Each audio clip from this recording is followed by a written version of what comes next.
नमस्कार दोस्तों। प्रधानमंत्री मोदी का लाल किले की प्राचीर से 10वां भाषण खत्म हो चुका है।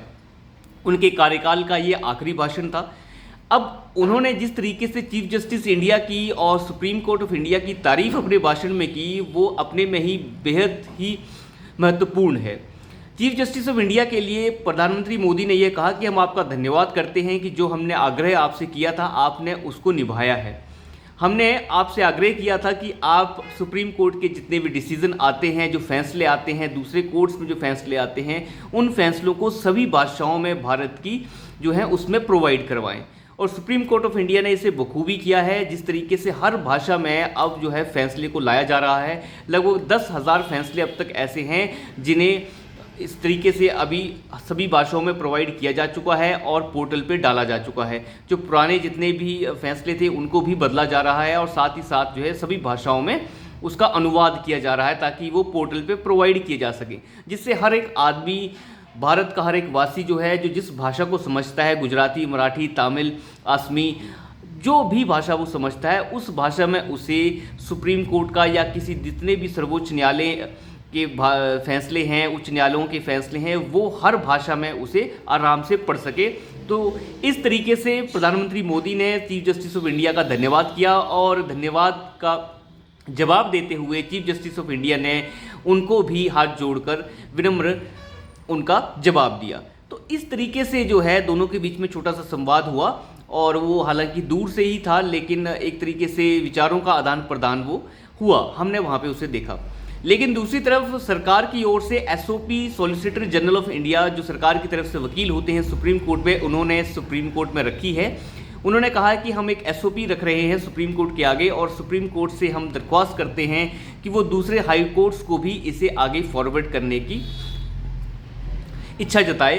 और इस तरीके से चीफ जस्टिस ऑफ इंडिया ने ये आश्वासन दिया है कि जो एसओपी सरकार दे रही है उसका ध्यान में रखते हुए हम दूसरे हाई कोर्ट्स को भी इसे फॉरवर्ड करेंगे। अब एसओपी में है क्या? एसओपी में सरकार ने ये साफ किया है कि आप जो जिस तरीके से डिसीजन देते हैं, कोई भी फैसला सुनाते हैं, उसमें फैसले से अलग कोई टिप्पणी ना करें, ताकि ऐसी टिप्पणी जो है बाद में जाके मीडिया में और लोगों के बीच में गलत संदेश देती है। तो फैसले में फैसला सुनाएं, फैसले से अलग, जो फैसले से कोई लेना देना नहीं है जिन बातों का, वो टिप्पणियां आप ना करें। अब मैं एक छोटी सी टिप्पणी आपको याद दिला देता हूं। जब नुपुर शर्मा का केस हुआ था, तो नुपुर शर्मा के केस में सुप्रीम कोर्ट ने ये कह दिया था कि आपकी वजह से हुआ है, जो राजस्थान में गला कट गया, अल्लाह अकबर बोल के अल्लाह अकबर बोल के एक आदमी का गला काट दिया गया। और ये सुप्रीम कोर्ट ने कहा कि सब अव्यवस्था आपकी वजह से फैल रही है, ये है वो है, मतलब पर्सनल कमेंट्स बहुत ज़्यादा कर दिए गए थे फैसले में, क्योंकि वो वहाँ पे गई थी कि जितनी भी मेरी एफआईआर जगह जगह हुई हैं उन्हें क्लब करके एक जगह कर दिया जाए। सुप्रीम कोर्ट ने पहले मना कर दिया था। तो ऐसे ऐसे फैसले और बहुत सारी चीज़ें देखने को मिलती हैं। सरकार ने ये भी कहा है कि आप जिस तरीके से किसी भी अधिकारी को बुला लेते हैं अपने पास और कहते हैं कि आप अधिकारी हमारे सामने पेश हो, आप इससे बचें।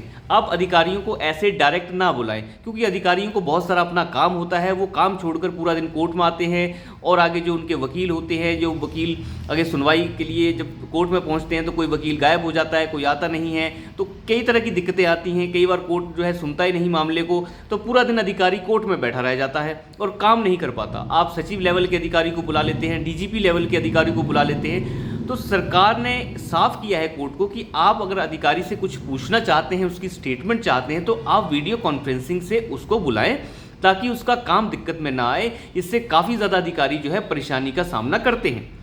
तीसरी बात जो है, एक और बात उन्होंने बहुत बड़ी कही है कि आप जो है पर्सनल अटैक से बचें। उन्होंने सरकार ने कोर्ट से आग्रह किया है कि आप किसी तरीके के पर्सनल कमेंट्स ना करें। आप कई बार अधिकारियों को बुलाते हैं, उन्हें कहते हैं कि आपकी टाई ठीक नहीं है, आपका सूट ठीक नहीं है, आप कैसी ड्रेस पहन के आए हैं। तो सरकार का ये कहना है कि जितने बड़े लेवल के अधिकारी हैं, चाहे वो आईएएस हैं, आईपीएस हैं या फिर सचिव लेवल के अधिकारियों तक की बात कर लेते हैं, कि उनके लिए कोई ड्रेस प्रोटोकॉल नहीं है। अपने हिसाब से वो प्रोटोकॉल रखते हैं ड्रेस का, और ड्रेस के मामले से उनकी जो कार्यशैली है उसका पता आप नहीं लगा सकते। ड्रेस के हिसाब से आप ये तय नहीं कर सकते कि वो सक्षम आदमी है या नहीं है। तो ड्रेसेस के ऊपर जो कमेंट्स बार बार हाई कोर्ट्स के आते हैं, कई बार सुप्रीम कोर्ट के भी आ जाते हैं कि आप अच्छे से नहीं आए हैं, आप अच्छे से बन के नहीं आए हैं, आपकी टाई कहाँ है, आपकी शर्ट कैसी पहनी है आपने, इस तरीके की बातें करने से सरकार का कहना है कि कोर्ट्स को बचना चाहिए और ये पर्सनल कमेंट्स के अंदर चला जाता है। तो ऐसी ऐसी कुछ एसओपी सरकार ने कोर्ट को बताई हैं कि आप इस तरीके से काम करें, आप इस तरीके की बातें ना करें जो आदमी के पर्सनल अटैक की फॉर्म में ली जाएं, या फिर कुछ ऐसा लगे कि कोर्ट जो है अपने फैसले से बाहर आकर कोई बातें और टिप्पणियां कर रहा है। हालांकि चीफ जस्टिस ऑफ इंडिया ने कहा है कि हम इसके ऊपर ज़रूर सोचेंगे, क्योंकि देखिए ऐसी चीज़ें अगर कहीं हाई कोर्ट्स में देखने को मिल रही हैं तो इसका संज्ञान सुप्रीम कोर्ट को पहले ही ले लेना चाहिए था और उन्हें निर्देश देना चाहिए था कि कोर्ट्स जो हैं अपनी मर्यादा में काम करें। मर्यादा से बाहर जाकर अगर कोई टिप्पणियां की जाती हैं तो वे खतरनाक और लोगों के बीच में गलत संदेश लेके जाती हैं। अभी मैं आपको हालिया एक मामला बताऊं जिसमें इलाहाबाद हाई कोर्ट ने क्या किया था कि 2 सचिवों को कह दिया था कि इन्हें गिरफ्तार कर लिया जाए, कंटेम्प्ट ऑफ कोर्ट लगा दिया था उन पर। उन्होंने बाद में जाके अपनी बेल वहाँ पे जाके सुप्रीम कोर्ट में जाके अपनी अर्जी लगाई, तब जाके उन्हें बेल मिली।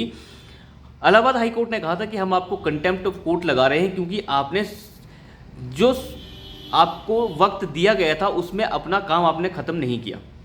देखिए ऐसा नहीं होता है, कई बार काम ज़रूरी नहीं है कि वक्त पे ख़त्म हो जाए। देखने से बड़ा अच्छा लगता है सुनने में कि कोर्ट ने कहा कि वक्त पे काम ख़त्म नहीं किया तो हम आपको कंटेम्प्ट ऑफ कोर्ट लगा रहे हैं। पहली बात तो ये अधिकार क्षेत्र से बाहर है कोर्ट के। कोर्ट इस तरीके से अब नहीं कह सकता कि आपको इतने वक्त में ही काम करना होगा नहीं तो हम कंटेम्प्ट ऑफ कोर्ट लगा देंगे। वैसे तो बहुत सारे केसेस के फैसले भी जो है वक्त पे नहीं आते, सालों से फैसले टंगे हुए हैं, हज़ारों केस पड़े हुए हैं जिन्हें कोर्ट सुनना नहीं चाहता, छुट्टियों पे चला जाता है, महीने महीने भर की छुट्टियां होती हैं। तो हम कोर्ट को तो ये नहीं कहते कि आपने वक्त पे फैसला नहीं सुनाया, आपने एक केस को जो है सालों के लिए सुन लिया। तो आप भी तो रोज़ सुनवाइयाँ कर सकते हैं केसेस की, रोज़ कीजिए सुनवाइयाँ, हर केस की सुनवाई रोज़ कीजिए, रात तक बैठिए, संडे को काम कीजिए, सैटरडे को कीजिए, देश के लिए कीजिए। ऐसे अधिकारी जो बड़े अधिकारी होते हैं वो 24 घंटे एक तरीके से ड्यूटी पे होते हैं। अगर वो वक्त पे काम नहीं कर पाए हैं तो उनके पास बहुत सारी मजबूरियां भी होती हैं। ऐसा नहीं है उन्होंने काम करने से मना किया है, मजबूरियां जैसे सरकार का बजट उन्हें मिला है नहीं मिला है। कई बार तो ऐसा होता है कोर्ट्स कुछ भी निर्देश दे देते हैं कि आप ये काम करके दिखाइए। कहाँ से करेंगे जब बजट नहीं होगा, बजट एलोकेट हुआ है नहीं हुआ है, दूसरी प्रक्रिया इसके अंदर या दूसरे डिपार्टमेंट्स तो नहीं दखल कर रहे हैं, कई सारी चीज़ें होती हैं। तो सरकार ने इस चीज़ को साफ किया है और कोर्ट से ये आग्रह किया है कि आप इनके ऊपर ज़रूर संज्ञान लें। तो अभी के लिए इतना ही, धन्यवाद।